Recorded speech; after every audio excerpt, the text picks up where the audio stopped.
This is the Nabende writing family. Education made our eyes sprout. Talking to you is Nabende Emmanuel Leonard Chipkezi. Today I want to talk about my first novel, and that is The Power of Togetherness. The story of this novel was started in 2014 when I joined my A-level studies, that is in Senior 5 in Kapchora Secondary School. This story is a brainchild of life situations and challenges that I've passed through myself and one of my female cousins. This book, I began writing it nearly in second term when I interacted with one of my colleagues who was by then in Senior 4, that is Matumbai Kisinja Hussein from Kenya, Eluya. Let me straight away go into the book. The Power of Togetherness, before I may mention what's inside the book, the title, The Power of Togetherness, is not really something that is directing you to a love affair or relationship, but I got this title, and in a way I framed it in a manner that my story is actually about family issues, family situations, and the power of togetherness. I mean this power that keeps us bound together, the power that makes a family to stay together, a man and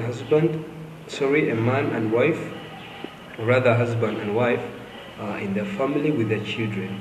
But then the story is looking at a situation where the man leaves his own family and goes to live in town.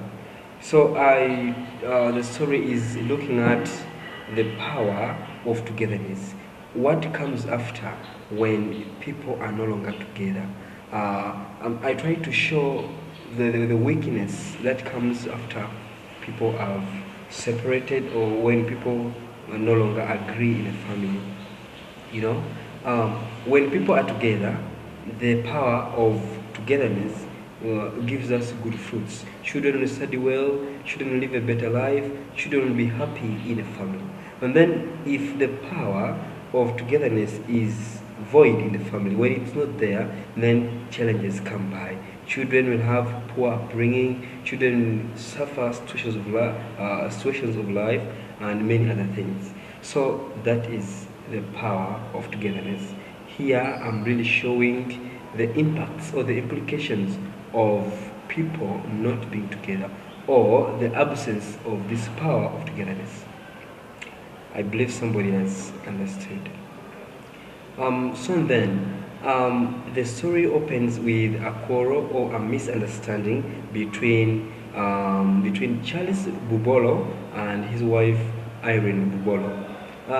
This family has two children, that is Anne and Wanyenze.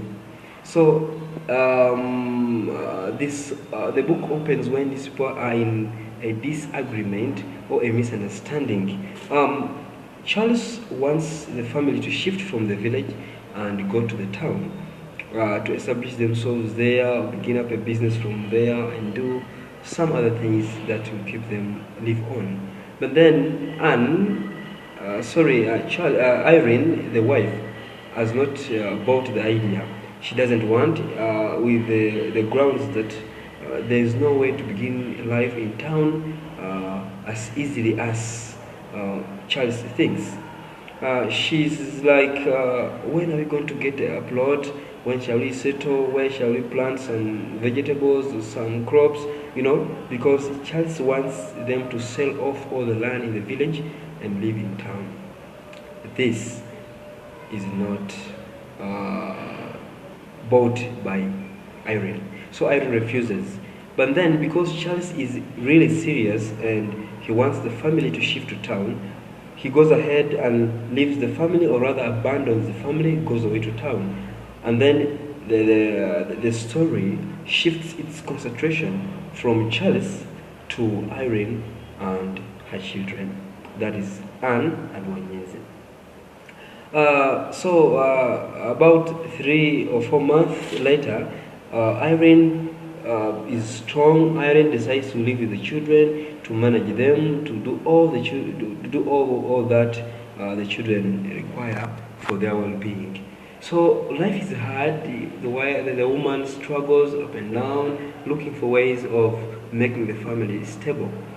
But then, as you know, as I said, that the power of togetherness, when this power is no longer there, something must go wrong. Because it is true that when people are together, things can be done better than when there was just one person. So life at home is really terrible for now, and the situations are not holding. There's less food. Those are the small responsibilities that a woman is unable to take. So because Charles is not in the home, then therefore the situation is not good for Irene. Within a short time, the brothers of Charles, that is Kizei and Magai, who come from a far place, that is Mabugu. Mabugu, a place in Buluganya sub-county, and when they hear that their brother has abandoned the family and left for town, they decide as responsible men of their own homes or families to come and check on this Irene. So indeed they travel and they reach there. When they got there, they are welcomed and and they are given something for their tummies, like that. And then at that moment, Anne, who is now the eldest at home, with Wanyeze, who is still young, Anne is watching whatever is happening, and she is able to recall what is going on at home, what happened before her dad went away to town. So they are welcomed and they are given something for their tummies, and then later they explain the reason for their coming. Irene is not happy with it. Irene's thoughts are brought back about the situation that happened initially before they came. And then Irene is not happy with it. She says, your brother, he knew what happened. He knows what he did. Just like a bird abandons its nestlings in a nest, he knew what he did. He must have thought of maybe my children are able to look after themselves, or rather my family can stand without me, and therefore he went. So there is also some kind of disagreement. Irene doesn't want any help from the side of her in-laws, but the in-laws are very determined to help out. Actually, they want to help by force. So they sit and discuss about the same scenario until when they agree that they should go with one child to take care for. So Irene, having no option, and because of the situation at home, nothing to do, she decides to hand over Anne Sarah to her uncles. Aunt Sarah wasn't ready to go, and she was she didn't allow it. She tried to avoid, she tried to hide away, but because she was young, she could do nothing, she couldn't do anything much, and therefore she's taken by force. Within this period, the story as well shifts the attention or the concentration from Irene to Anne and her uncles. So the following morning, these people arrange for the journey. They travel. They go to their homes. Actually, they travel from morning to evening. The journey is long, and actually they foot. It's quite a long journey, but they foot. They reach their homes in the night, where Anne meets people engulfed around the fireplace, chatting and making stories. but she was very tired, exhausted, and feeling out of place. So she demands that she should be given somewhere to sleep. Much as the house roars, "Oh no, first eat something before you sleep." So she demands, she insists, and she's given where to sleep. She sleeps there. She wanders. Actually, in the book, she tells us she sees the woman of the house preparing some bed-like thing for her, which she wondered whether it was a mat for prayers in the chapel or something of the sort. So, but because she was young and couldn't object that for that moment, she decides to sleep, and shortly later, sleep takes her away. The following morning, she wakes up so early, and she washes her face, take her breakfast, and then Kizei and Magai, they sit in a discussion, or rather a small meeting of two people, where they are trying to find out between him, that's Magai and Kizei, who should take care of the child, or who should stay with the child. It takes quite a time. Actually, they get into loggerheads, but then they reach a destination or a decision where it is decided that Kizei should live with the girl. Shortly after that breakfast, after that discussion, Kizei orders Anne to start off with him to his home. So they move, pass through forests, banana plantations, and then we move quite a distance until Kizei's home. The moment they reach there, Kizei enters. In his Kizei's home, we have two huts. One is as a kitchen, and the other is as the main house. So Kizei enters the main house, and he comes out with two stools. One for Ansera and the other for himself. And when they sat, Ansera looks straight into the kitchen and sees a woman who is seated there, and we say to have thrown her legs east and west on firestones and eating peanuts together with coffee.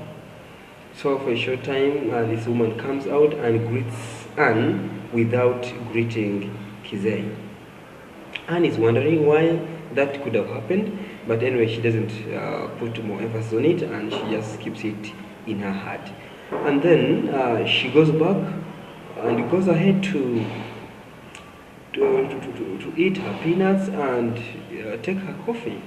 So shortly, Kizei orders her that this is our visitor. Please, could you bring something for her to chew? The wife comes out with a stool and gives this young lady some peanuts and coffee.